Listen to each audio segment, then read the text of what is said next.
Muy buenas noches, mis queridos videntes. Bienvenidos esta nochecita de 3 de diciembre de 2023, último mes del año, primer domingo del último mes de 2023, a este su programa Entre Estantes. Y bueno, pues un programa bastante intenso. Muchas ocasiones pasa, y ahí sí es un gran tema, que tenemos tanto de qué hablar que se nos van pasando los temas porque nos concentramos. Así que trataré de abordar los temas para que no se nos vaya a olvidar ninguno. Aquí ya se van haciendo bolas el engrudo, no sé por qué, pero ya, aquí andamos. Entonces de repente se nos van los datos de que, esto y esto y esto. ¿Vale? Vamos a comenzar como debe ser. Muy buenas noches, muy buenos días, muy buenas tardes, depende del lugar del mundo donde nos estén escuchando o nos escuchen después de esta transmisión. Y aquí vamos a andar. Y bueno, por el otro lado, les quiero platicar que por fin, después de andarle dando vueltas por aquí, eh, acabo de darme de alta en un programita, eh, y pues ahora sí que con todo gusto les voy a mostrar eh, cómo me pueden apoyar para que Entre Estantes siga creciendo. Mi estimado doctor Carlos Altamirano, muy buenas noches. Mucho de qué platicar. Pero bueno, insisto, tratemos de darle hilación al discurso. Primeramente, una bienvenida, porque así es el programa. El día de hoy ha llegado a este mundo para demostrarnos que sigue habiendo esperanzas, Mateo. El Mateo es el bebé de Mariana Moguel, colaboradora y amiga de Entre Estantes durante un rato. Después las cuestiones de la política nos han llevado por distintos derroteros, pero el cariño y el afecto hacia Mariana sigue, va a seguir, le tengo todo el cariño, todo el aprecio del mundo, y qué mayor alegría que un nuevo ser. Y como se lo escribí en su Instagram, lo digo hoy, ese niño tiene una gran mamá, va a ser un niño muy feliz. Bienvenido, Mateo, a este mundo. Los Entre Estantes te damos la bienvenida con un fuerte abrazo. Sé bienvenido, sé bienvenido. Luego nos pasamos al fútbol. Yo sé que a muchos no les gusta, pero a otros nos gusta mucho. Ya están casi definidas las semifinales del fútbol mexicano. El América va a ir contra el Atlético San Luis. Los Pumas pareciera ser que van contra los Tigres, que van ganando ahorita, pero bueno, todo podría cambiar en cualquier momento. La semifinal va a ser Pumas Tigres o Pumas Puebla, y la otra América San Luis. Y la final, pues vamos a ver de esos cuatro cuál queda. Obviamente por favoritismo, pues yo le voy a la América, entonces vamos a esperar que se llegue la 14, pero no lancemos como muchos otros las campanas al vuelo, porque finalmente del plato a la boca se suele derramar la sopa y entonces esto se hace un verdadero desgarriate. La política, hombre, esa ciencia tan bonita donde nos encanta hacernos bolas con todo lo que hay. Bueno, pues también tenemos bastantes temas. Y pues ustedes saben que esta semana verdaderamente el tema ha sido Samuel García. Entonces, pues, ¿qué pasó en esta semana, en estos últimos días? No sé cuál será el tema de hoy, doctor. Yo tengo otros datos. Dígame usted si coincidimos en alguno de ellos. Dígame usted cuál es el tema que quiere que hablemos. Por lo pronto vamos a hablar de que esta semana fue una semana muy movida en lo político, sobre todo en Nuevo León, donde se dio todo un terremoto político por una serie de cuestiones de interpretación de la norma, de análisis de la norma, y que culminaron con la decisión de Samuel García, gobernador que andaba pidiendo licencia para postularse como candidato por Movimiento Ciudadano a la presidencia, y que ya les estaba metiendo un susto a los del PRIAN, aunque el doctor Altamira no vaya a decir lo contrario, pues que no decidió no hacer uso de su licencia, sobre todo porque el Congreso estatal, que es mayoritariamente del PRI y del PAN, designó a un gobernador interino que no es de las filas de Movimiento Ciudadano. Sin duda alguna, la decisión de un Congreso, pues es una decisión soberana, pero por pura lógica y coherencia, pues sería que el gobernador interino fuese una persona de Movimiento Ciudadano. Preferentemente, bueno, como el mismo Samuel lo estaba señalando, en este caso su secretario general de gobierno. Normalmente eso sucede, no nos vamos a ir más lejos. Ahora que Claudia Sheinbaum deja la jefatura de gobierno, que nunca ejerció, pero que ahí la tuvo, el Congreso de la Ciudad de México designó como su sucesor a Martí Batres, que era quien se ostentaba como secretario general de gobierno. Y así ha ocurrido regularmente cuando un gobernador en funciones pide licencia. El Congreso designa a su secretario general de gobierno o a alguien del mismo partido. Pero bueno, desgraciadamente no siempre se da así, y eso pues nos lleva, por supuesto, a temas como si fue o no válido. Desde el punto de vista político, pues no podemos mucho que hacer. Al final de cuentas, Samuel García optó por no asumir la licencia, y ahorita ya hay otro conflicto porque el Congreso dice, bueno, perfecto, pero nosotros tenemos que votar para terminar la licencia. Yo la verdad es que ahí sí le estoy dando muchas vueltas al tema, no es que yo sea un constitucionalista consumado, pero finalmente si él ya comunicó que no hace uso de la licencia, pues, ¿dónde estaría la falla? El Congreso votó por otorgarle una licencia y él dice, no la voy a usar, sigo como gobernador. Y va a haber otros temas ahí, porque si entonces, si no tuvo la licencia, que si no tuvo la licencia, que entonces, ¿qué pasó con aquellos anuncios? Que se estaba ostentando como precandidato, pero entonces ya no les, pues tampoco, porque al final del día, él era precandidato de un partido político y procuró, aunque el INE por ahí le sancionó uno, avanzar por carriles separados. Es curioso porque mientras Claudia Sheinbaum se dio vuelo con sus anuncios y con todo para ser precandidata, aquí a Samuel con uno le dieron hasta para llevar. Pero bueno, al final del día, sin duda alguna, y eso lo vamos a ver el día de mañana, Movimiento Ciudadano va a llevar a cabo su convención nacional, y en esa convención nacional, que ya estaba convocada por trámites ordinarios, por llamarlos así, es seguro que se va a abordar el tema. Y hay muchos otros temas inherentes que se irán viendo poco a poco. Entonces, pues esa es una de las notas que más han estado moviendo. Por supuesto, pues en el otro lado tenemos el caso de que siguen las precampañas tanto de Claudia Sheinbaum como de Xochitl Gálvez. Claudia Sheinbaum declaró que apoyando, comillas, la posición que sostenía Samuel de que el Congreso debió designar a un militante de Movimiento Ciudadano y que al no hacerlo, de alguna manera fue una chicanada política. Y por el otro lado, Xochitl Gálvez dijo que la labor de Samuel pues no era otra más que dedicarse a golpetear al Frente por México. Bueno, ahora es que amor y corazón por México, parece visita al cardiólogo ese nombre, pero bueno, que, que se dedicó a golpearlo. Pues por ahí se filtraron dos encuestas en esa primera semana, donde en segundo lugar ya se colocaba Samuel, lejos de Claudia, pero pues ya superando a Xochitl. Entonces, pues se vienen días muy movidos porque de todas maneras Movimiento Ciudadano señaló que ellos van a estar en la boleta con un candidato presidencial. Entonces, pues eso es un hecho. La pregunta es, ¿quién va a ser ese candidato, verdad? Por el otro lado, no sé si sea el tema que le interesa al doctor Altamirano, pero bueno, también tenemos que señalarlo. El Congreso de la Ciudad de México se está haciendo bien pato para aprobar la licencia de Santiago Taboada como alcalde de Benito Juárez, para que pueda dedicarse a sus actividades como precandidato de la Alianza por la Ciudad de México, integrada por PRI, PAN y PRD, y pues lo que hizo él fue acudir al Tribunal Electoral de la Ciudad de México a efecto de que se le avalara la licencia, lo cual se hizo, pero el Congreso de la Ciudad de México dijo que no, que eso era una ilegalidad, y también andan del chongo ellos.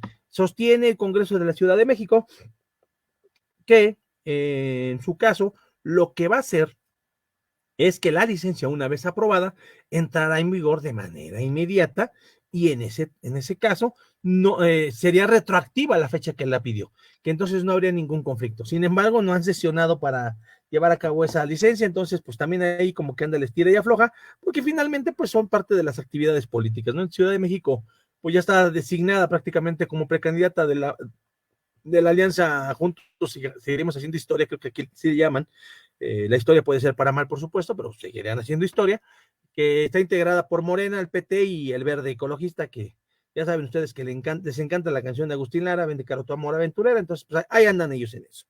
También en esta semana hizo bastante ruido el hecho de que Manlio Fabio Beltrones está rumorándose que regresa al Senado de la República, que está ahí haciendo ya los amarres necesarios para llegar a la senaduría por su estado, y que pues ahí andan para arriba y para abajo. Y ahorita precisamente me acaban de enviar una nota que dice, sí, Alejandro Murat, que fue gobernador de Oaxaca por el PRI, que después de que ya no le dieron lo que quería, pues ya no le podían dar más al desgraciado, pero bueno, pues ya se salió del PRI y ya dijo que va a estar apoyando a Claudia Sheinbaum. O sea que pues, sigue, ¿cómo se llama? Pues sigue sumando finísimas personas Claudia Sheinbaum, pero ustedes saben que la lógica de ellos es que mientras están afuera, son de lo peor, pero cuando se suman al movimiento son unas finísimas personas, son casi unos santos. Yo solamente tengo una duda. Claudia Sheinbaum se ha pasado discursando que su movimiento es el segundo piso de la 4T. Así le llama a lo que ella está llevando adelante. No es cambio, no es transformación, es el segundo piso de la 4T.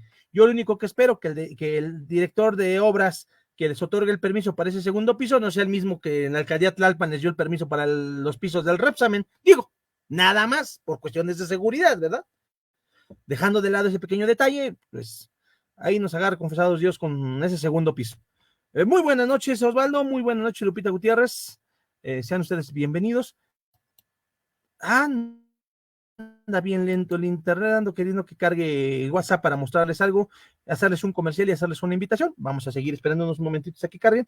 Pero bueno, pasemos a otro tema dentro de la información. En Holanda, les recordarán la semana pasada, les dije que la ultraderecha había vencido y que el candidato de la ultraderecha pues era el que se estaba llamando a formar gobierno. Al día de hoy, una semana después, pues sigue el estilo y afloja, porque los grupos de derecha que podrían apoyarle para obtener la mayoría parlamentaria y lo nombraran ministro, no están dispuestos a apoyarlo, siguen ahí dudando que el señor ya le haya bajado varias rayitas a su volumen en muchos temas, como decir que el Islam es un fascismo, como decir que hay que cerrar las puertas a los migrantes y un montón de etcéteras. Entonces, los movimientos populistas de derecha están diciéndole dos que no van con él y el movimiento de los agricultores holandeses, que también es de derecha, pues le dicen que sí, pero que no están del todo seguros si lo van a apoyar, que a lo mejor lo apoyarían, pero como echándole porras, pero no dándole sus votos. Entonces, pues, todavía está ahí medio de cabeza. Si no se llega a formar gobierno, pues lo más seguro es que se tendrán que convocar a nuevas elecciones, con el riesgo inherente de que su movimiento pues utilice este tropiezo diciendo no nos están permitiendo, tienen que darnos los votos para que nosotros solo seamos los que formamos el gobierno y podría ser más peligroso. Pero finalmente él está haciendo su lucha democrática dentro de su movimiento tan antidemocrático. Y hablando de ultraderechas y demás, bueno, pues a una semana escasa de que Javier Milei asuma la presidencia de Argentina, también ya ha habido algunos nombramientos que han hecho que se levanten las cejas. Por lo pronto nombró a Patricia Bullrich, la que era la candidata del Frente de Derechas a la presidencia como secretaria de Seguridad, y nombró a otro de los célebres macristas del expresidente Macri, Mauricio Macri, como su secretario de Economía. Como lo habíamos señalado la semana anterior, cuando platicábamos de Milei, pues sin duda alguna va a quedar encorsetado, porque pues nada más tiene 12 senadores de 75 y 37 diputados de 120, o sea, no tiene una gran mayoría que le permita gobernar por sí solo, va a tener que hacer alianzas con la derecha, y pues obviamente Mauricio Macri no le va a cobrar 2 pesos y más si son pesos devaluados argentinos, pues no se los va a cobrar por ese apoyo que le dio, entonces pues va a ser muy encorsetado ese gobierno. Sin embargo, pues habrá que estar atentos a lo que se vaya dando. Y bueno, hablemos de libros, que tal cosa es entre estantes. Por lo pronto, el día de hoy, 3 de diciembre de 2023, se conmemoran 50 años del fallecimiento de uno de los expresidentes, a mi parecer, más importantes en la historia moderna de México. Ahora que se ha puesto tan de moda insistir en que el inquilino de payasos, el payaso inquilino de Palacio, o el inquilino de Palacio, ya se me andaban juntando las palabras, el inquilino de Palacio, que es el mejor presidente de la historia de México. Yo tengo otros datos, comenzando por Lázaro Cárdenas y seguirnos por muchos más, incluyendo a este personaje del que voy a hablar en este momento, pues que hicieron presidencias que pueden tener mayores méritos. En este caso hablamos de don Adolfo Ruiz Cortines, político nacido el 30 de diciembre de 1899 en Veracruz y fallecido el 3 de diciembre de 1973 en la misma entidad, y que fuera presidente de la República en el sexenio 1958-1964. No, 52-58, 1952-1958, y que dejara bastante impronta en la historia de México, comenzando nada más y nada menos por ser el presidente que otorgara el derecho al voto a la mujer. La única reforma constitucional que hizo durante su gobierno fue aquella que otorgó el derecho pleno de ciudadanía a las mujeres, la capacidad de votar y ser votadas. No es una cosa menor, y pues él es el artífice. Él también inició un programa que se llamaba La Marcha al Mar, porque él decía que el mar estaba siendo desaprovechado en tantos recursos que tenía, sobre todo por la misma alimentación y por los recursos que había ahí. Entonces él comenzó con eso y también él dijo una frase que de hecho, y ahorita con eso voy a cerrar, una frase que se me hace muy, muy digna como para escribir, pero ahorita les voy a decir, él mencionó, hay una anécdota que lo pinta de cuerpo entero. Siendo, ¿cómo se llama? Cuando él era oficial mayor del Distrito Federal, estamos hablando de allá de 1940, viajó a Iguala, llegó a Iguala y vio unos árboles de tamarindo. Y les preguntó a unos regidores de Iguala, oigan, ¿y estos árboles cómo están? No, pues cada uno de ellos genera tantos kilos de tamarindo, estaríamos hablando de tantos pesos por cada cosecha, etcétera. Y él dice, ¿por qué no siembran más tamarindos? Y le contestan los regidores, porque tarda de 5 a 7 años en crecer cada árbol. Bueno, está bien, pues siembren para los que siguen. Total, que siendo candidato a la presidencia de la República, regresa a Iguala, ve los mismos árboles de tamarindo que había, y los regidores, que ya no eran tales, pero eran políticos, se hacen ojo de hormiga, y ya como presidente de la República, regresa a Iguala y hace que les lleven a su presencia a esos regidores y les dice que por qué no sembraron. Pues es que no, pues no nos resulta, hombre. Y pues le dijo que precisamente por eso, y voy a leer este párrafo, dice, localizó a aquellos dos antiguos regidores a quienes sin elevar la voz, llamó la atención diciéndoles que no solo en Iguala, sino en todo México, lo grave era eso, que todos lo queremos para hoy, que somos incapaces de esperar y no sabemos trabajar por las generaciones futuras, que todo lo queremos para provecho propio e inmediato. En pocas palabras, le dio una auténtica lección muy a ese estilo, más no quedó satisfecho. Unos meses más tarde, nada menos que en el primer informe de gobierno ante el Congreso de la Unión, dijo estas palabras, cito con comillas, cada árbol nuevo representa un insustituible valor para el medio físico y un creciente valor económico. Es preciso persuadirnos de que no hay por qué esperar provecho alguno inmediato de los árboles y adoptar, al plantarlos y cultivarlos, este lema. No siembro para mí, siembro para México. Tal parece, y seguimos en eso, que lo queremos todo para hoy, todo de inmediato. No en vano Fox se hizo tan famoso con su hoy, porque todo lo queremos de manera inmediatez. Estamos viviendo en una sociedad de inmediatez y él hablaba de la necesidad de construir hacia el futuro, de construir para próximas generaciones. Esa es la diferencia entre un político y un estadista. El político piensa en la próxima elección, el estadista en la próxima generación. Pues don Adolfo Ruiz Cortines, con estas frases y muchas otras más, dejó su impronta en la historia de México. Y déjenme contarles, primer comercial de la jornada, que en estos días, pues estamos terminando de darle formato, vamos a dar a conocer en Documentalia Ediciones, ustedes saben que es uno de los proyectos que tenemos en Entre Estantes, el libro Ideario Político de Adolfo Ruiz Cortines, una selección de frases de sus discursos e informes de gobierno, donde habla de 3 temas fundamentales para él. La unidad nacional. Ojo con este tema. Evidentemente, cada quien tiene una visión particular de lo que es la nación, pero él entendía que la única manera de llegar a un destino común era con unidad nacional, donde las diferencias fueran menos que las coincidencias, donde hubiera respeto a la discrepancia, sí, pero que hubiera trabajo común. El segundo tema para él fundamental, la educación. Él fue una persona que no pudo estudiar mucho porque él es hijo póstumo de don Adolfo Ruiz Tejeda. Su padre muere meses antes de que él nazca. Su madre le dio la educación en las famosas escuelas amigas, en el Instituto México de Veracruz, pero no pudo seguir estudiando por la cuestión económica. Él sale y empieza a trabajar en unos almacenes como tenedor de libros, algo así como ser un contador privado. Y a partir de ahí comienza a generar esa visión en los recursos.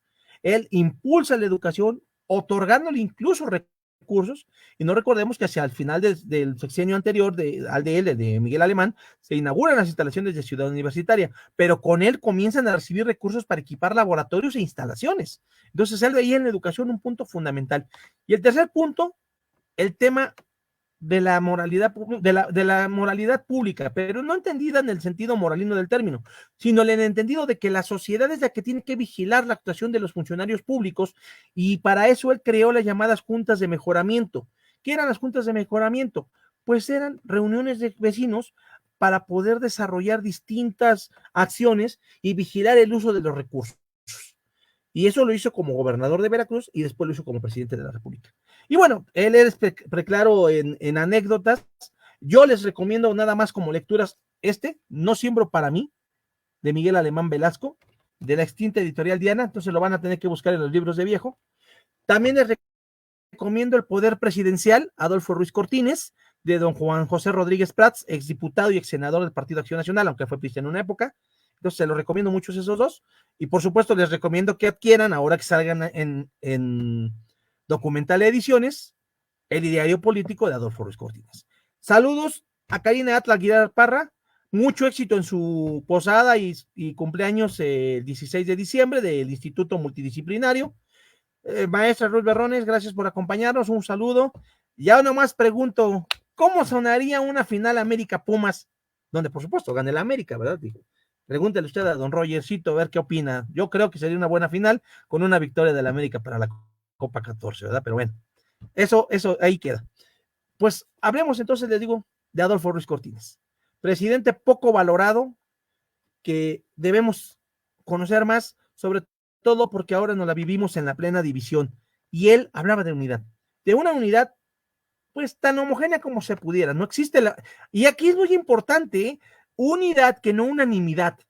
Podemos tener discrepancias, pero tenemos características que nos son comunes y sobre esas debemos estar. Ese es un tema fundamental donde don Adolfo Ruiz Cortines era ahí.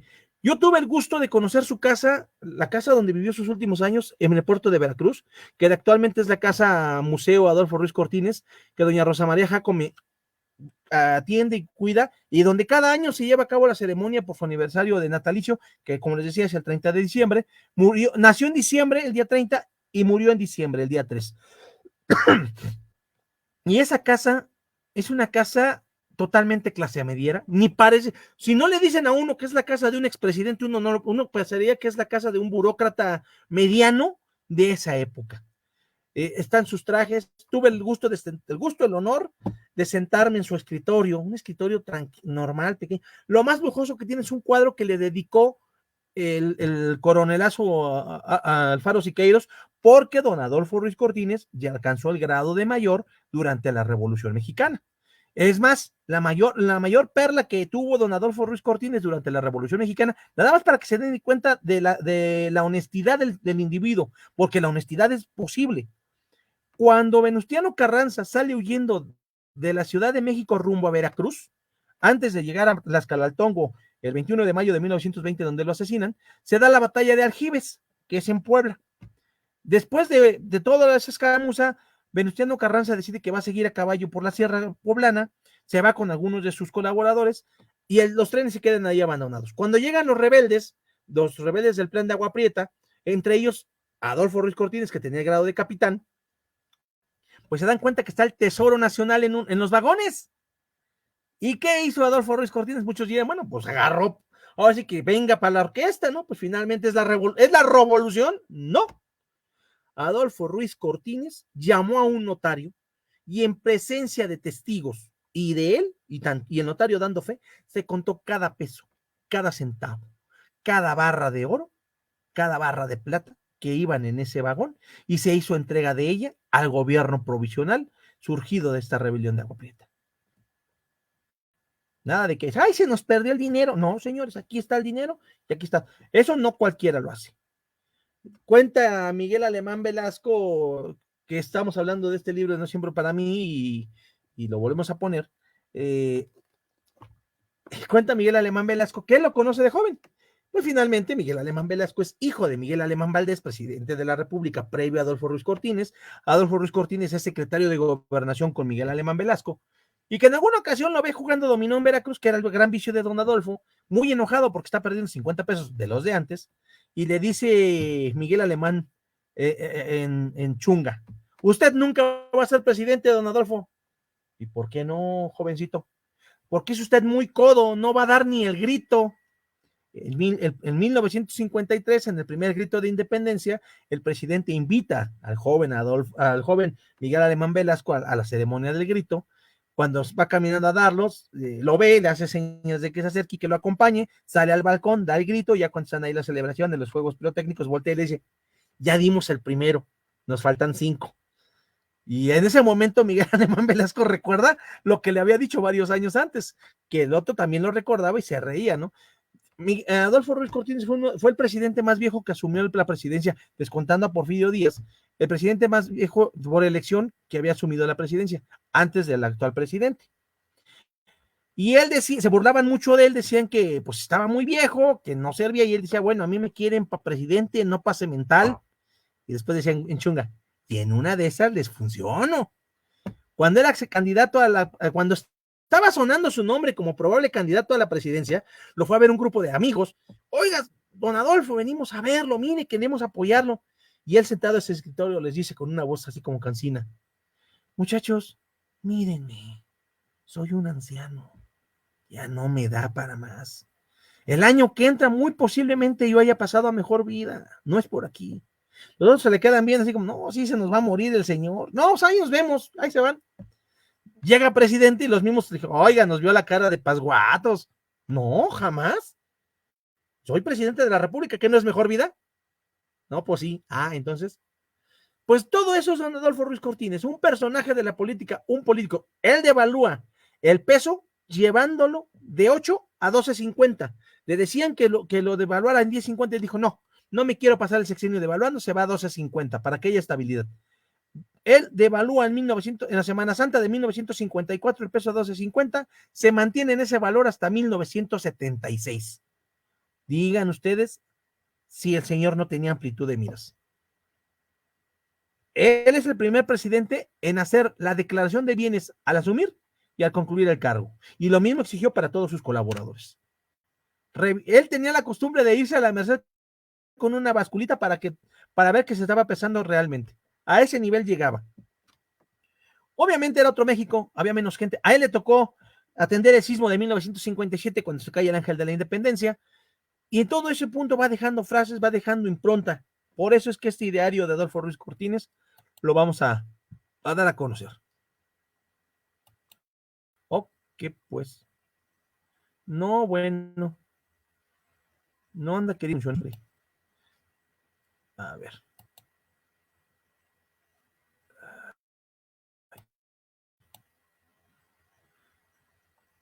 Yo les quería presumir, bueno, comercial, pero no se quiere dejar. A ver. Vamos a intentarlo.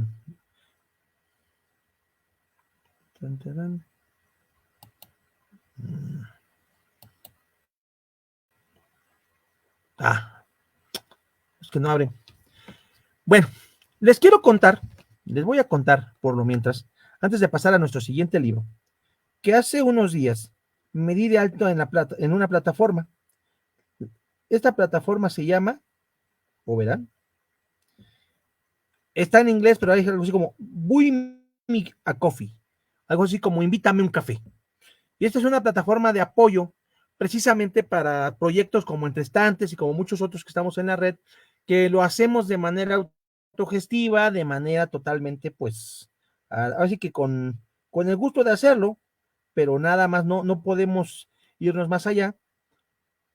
Y pues ahorita, de hecho en este momento se los voy a compartir como un comentario para que lo tengan, para que pues si es el gusto de ustedes invitarme, no un café, sino un libro, porque además ahí está precisamente también eso, pues nos apoyen. Ahí lo mandé, si no me equivoco va a aparecer. Ahí está el enlace. Ya no necesitamos entonces aquí el otro. Aquí está, se los muestro para que lo tengan ustedes. buymycoffee.com/entre estantes. Ahí pueden ustedes donar. En este caso no es para comprar un café, sino para comprar un libro. Uno puede ir pidiendo para que puedan ustedes ahí apoyarnos con lo que sea su voluntad. Bueno, hay una tarifa base y nos puedan pues apoyando para continuar entre estantes, poder ampliar el internet, poder ampliar nuestro audio, nuestro micrófono. Ya ven que hace 15 días tuvimos una transmisión bastante pésima. Saludos, maestra Araceli, gracias por acompañarnos. Entonces, pues ahí les dejo este enlace por si es su voluntad apoyar a Entre Estantes con lo que ustedes gusten para seguir comprando libros.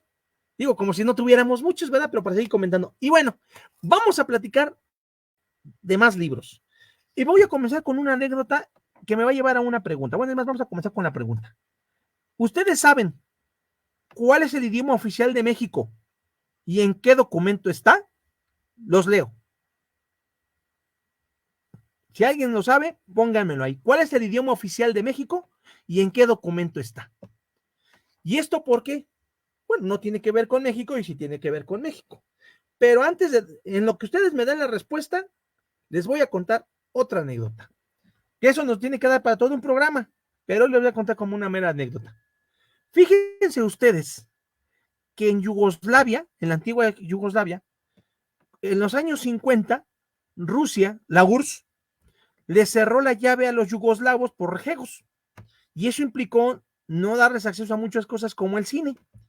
En consecuencia, Josip Broz Tito, el dictador yugoslavo, empieza a importar películas mexicanas y entre ellas importa una película que se llama Un Día Más. Esta película llamada Un Día Más, de hecho les compartí la canción hace unos días en la lista de difusión de Entre Estantes que tenemos en WhatsApp. Habla de una periodista cubana que llega a México en la época de la Revolución para cubrir todo el conflicto armado. Y estando en el conflicto armado, pues ve cómo van a fusilar a un militar por rebelión.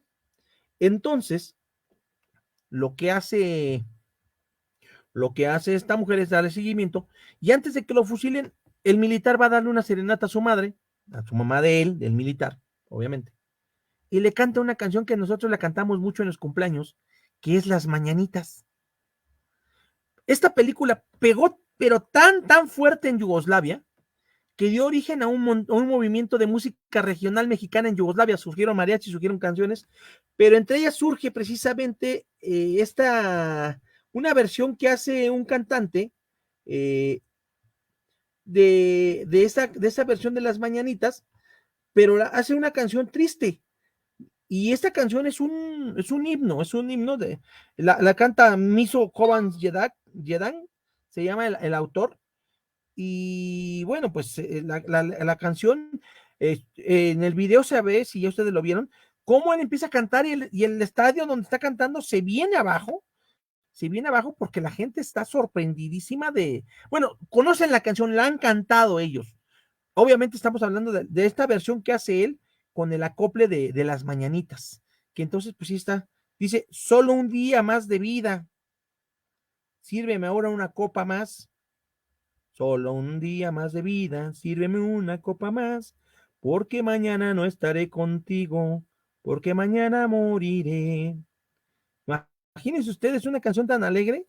Mi vida fue breve y pasó como un sueño, y yo solo tengo un sueño, vivir un día más.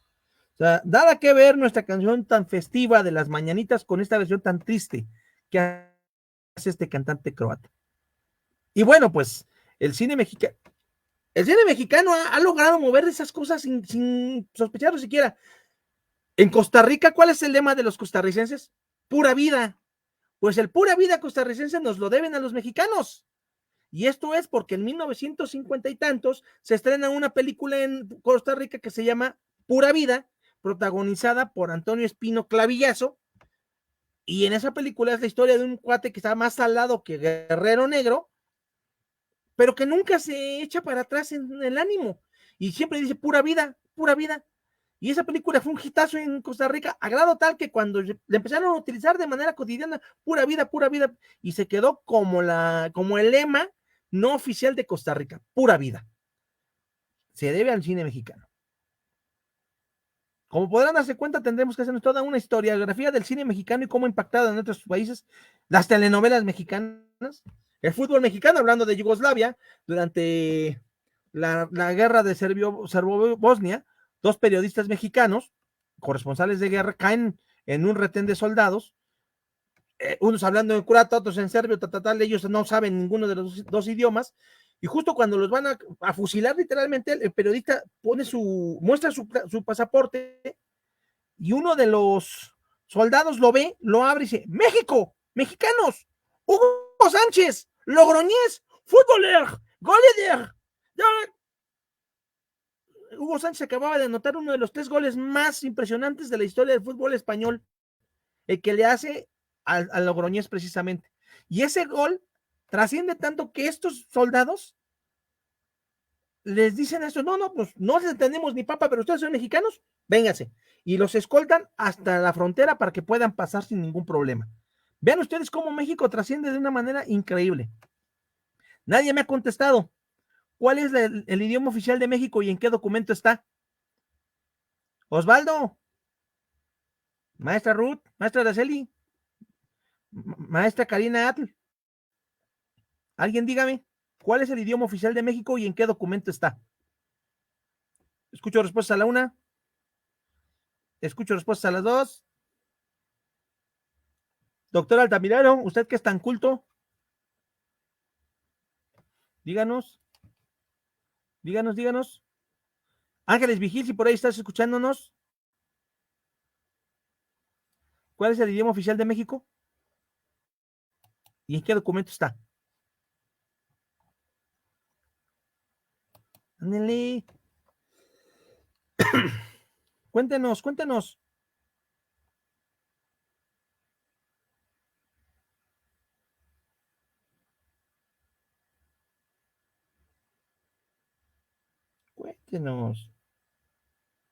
Ándale.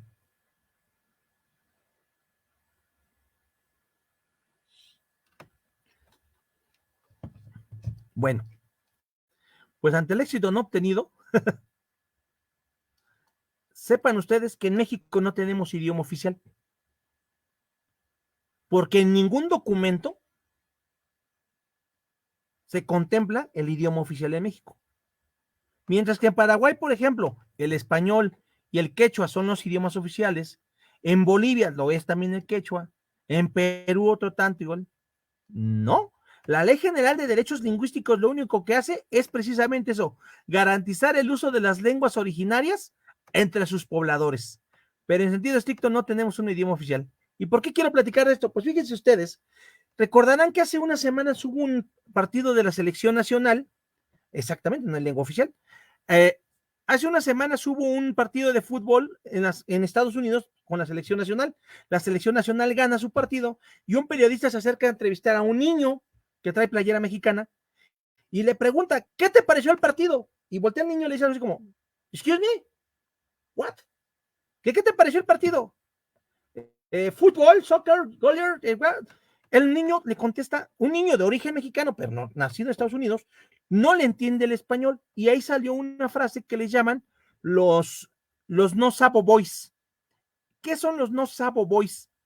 Es un grupo de niños que además, Oscar, muy buenas noches. Es un grupo de niños, segunda generación o tercera generación de descendientes, bueno, segunda generación de nacidos en los Estados Unidos de origen mexicano, que nacieron escuchando únicamente el inglés por decisión de sus padres. Sus padres creyeron que si los niños crecían hablando español, iban a ser víctimas de discriminación como lo fueron ellos, y en consecuencia los criaron hablándoles únicamente en inglés. ¿Les suena eso parecido o conocido? Pues nos debe sonar, porque muchas generaciones de personas de origen indígena en México, náhuatl, purépecha, huiriquitas, etcétera, etcétera, han criado a sus hijos hablándoles en español para que no sean discriminados por hablar en una lengua indígena. Nada más que ahora eso está pasando allá, allende las fronteras. Allende las fronteras ha crecido una generación de niños que no hablan español. Ya un grupo de maestras han comenzado a hacer un movimiento para impulsarlos, pero de pronto nos estamos encontrando que todo lo que vendría siendo Texas, Arizona, Nuevo México, a Wyoming y Colorado y la California, que eran nuestros antiguos territorios que nos fueron arrebatados en la invasión norteamericana de 1847, que hay mucho mexicano y descendiente de mexicano, lo cual dice, bueno, estamos recuperando nuestros territorios así como no queriendo la cosa. La realidad es que no es así, porque muchos niños están creciendo precisamente bajo esa lógica, con una lengua que es la de ellos, es su lengua materna, finalmente el inglés, pero que ya no les están dando la lengua, ay, se me fue la palabra, maestra Paula. No, la lengua de sus padres cuando nacieron en otro país. La lengua de herencia. Es que la ventaja de contar con una maestra en lingüística aplicada es que donde me trabo me pueden destrabar. Claro, si hablo mal también me destraban, ¿verdad? Y no les digo cómo para no entrar en conflictos. A ver, vámonos por partes. En este tema hay lengua materna y lengua de herencia. La lengua materna, como su nombre lo indica, es la lengua del lugar donde uno nace, de su cultura de nacimiento. Si tú eres mexicano, pues, y naciste en Ciudad de México, en teoría, tu lengua materna es el español. Claro, si naciste en Yucatán, es muy probable que tu lengua materna sea el maya o el español. En Yucatán encontramos mucha gente bilingüe en maya, español y en algunos casos hasta trilingües en inglés. En Oaxaca, bueno, hay gente que te habla hasta en caló. Pero en otros países tú tienes tu lengua materna y la lengua de herencia como que la empiezan a segregar. Entonces, en este caso, en Estados Unidos está ocurriendo eso con este grupo de niños. Les están dejando la lengua materna, el inglés, pero la lengua de herencia ya no se les quieren dejar y este grupo de maestras están tratando de recuperar eso. Y ahí pues vamos a hablar precisamente de dos libros interesantes, ¿no? Ese es el primero, de Taurus, José María Merino y Alex Grigelmo, nos mandaron un librito que dice, más de 555 millones podemos leer este libro sin traducción. La fuerza del español y cómo defenderlo. Y bueno, ahí nada más les platico que cuando hablamos de español y hablamos de 555 millones de pelados, estamos hablando de muchas maneras de hablar el español, porque para empezar nos dicen que el castellano, sí, nada más que el castellano se hablaba en Castilla, porque también estaba el asturleonés y estaba el gallego y había otros montones. Al final este sistema llamado castellano es el que más se establece por el uso de documentos y demás. Esto nos lo van narrando en este libro. Y bueno, pues se viene para todos lados. Pero hoy en día, por ejemplo, se habla español de una manera en México, de otra manera en Colombia, de otra manera en Argentina, de otra manera en Bolivia. En España, obviamente, se habla de otra manera.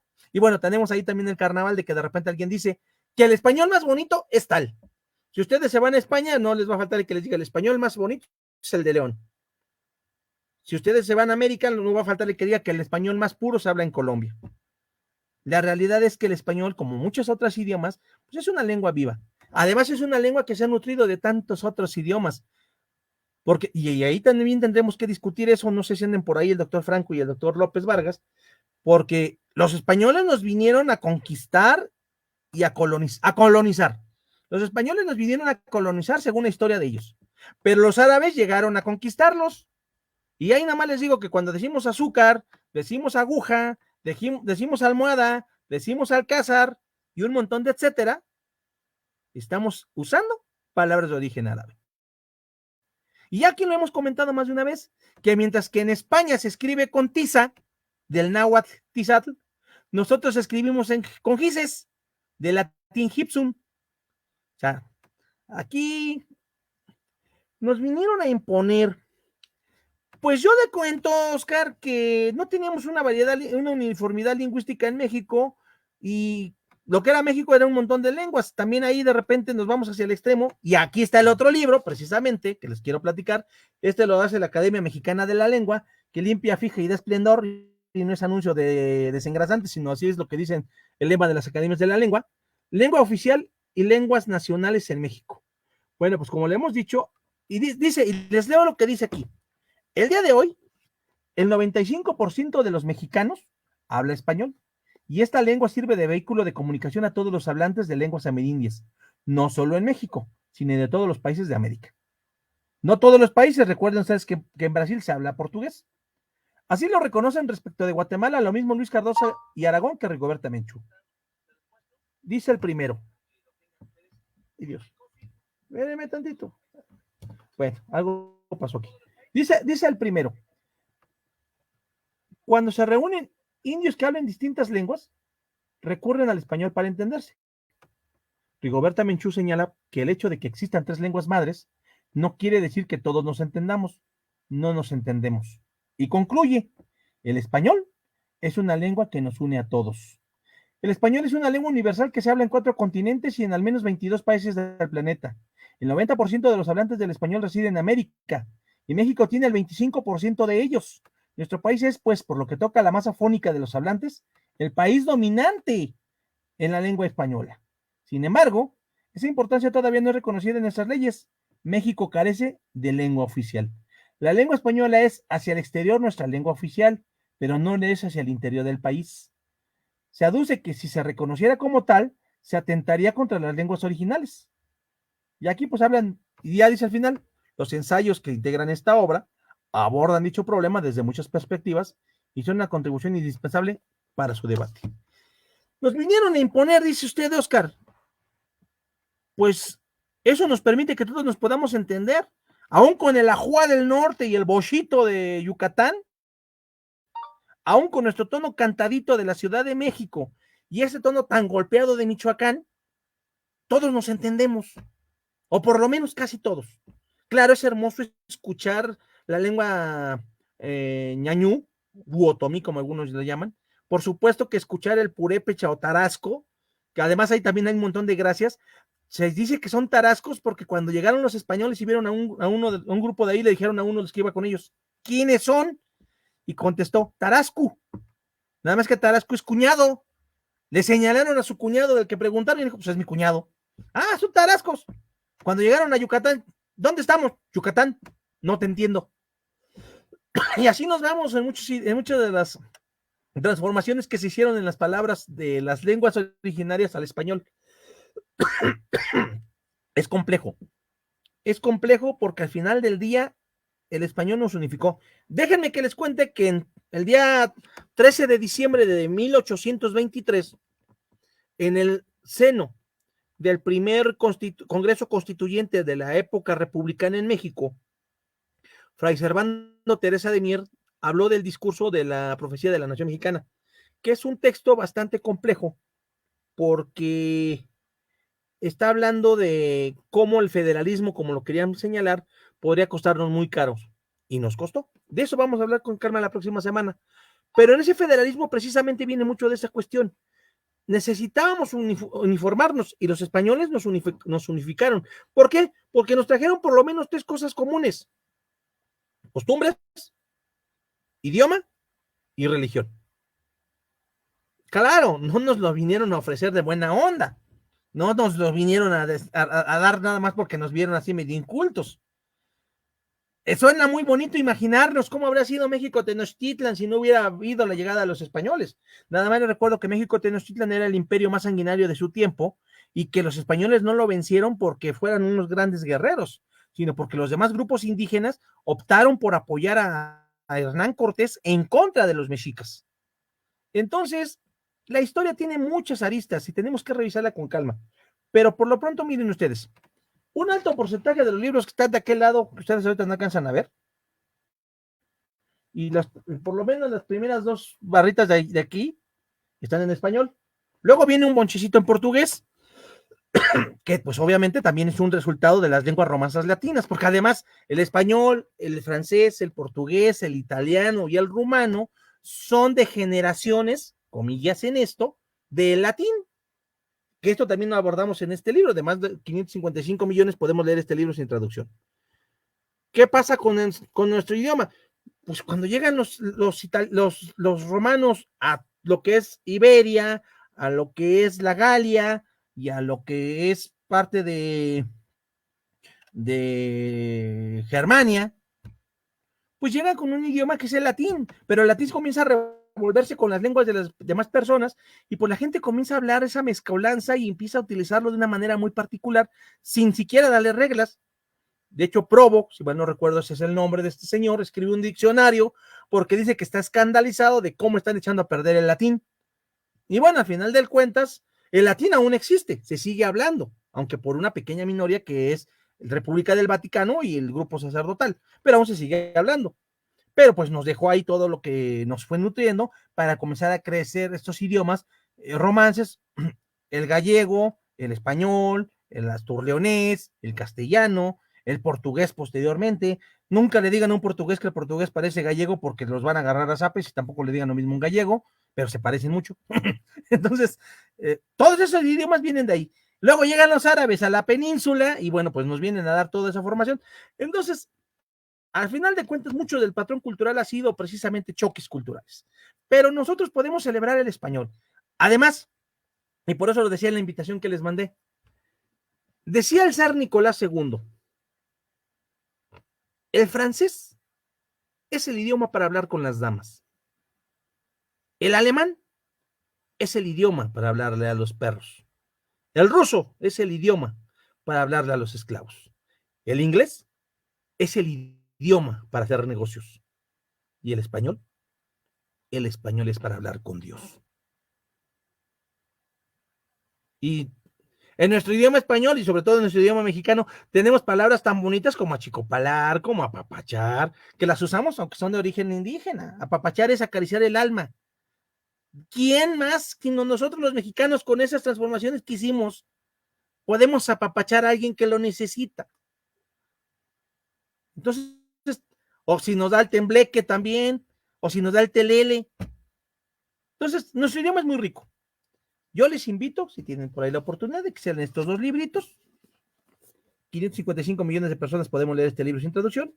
Y lengua oficial y lenguas nacionales en México.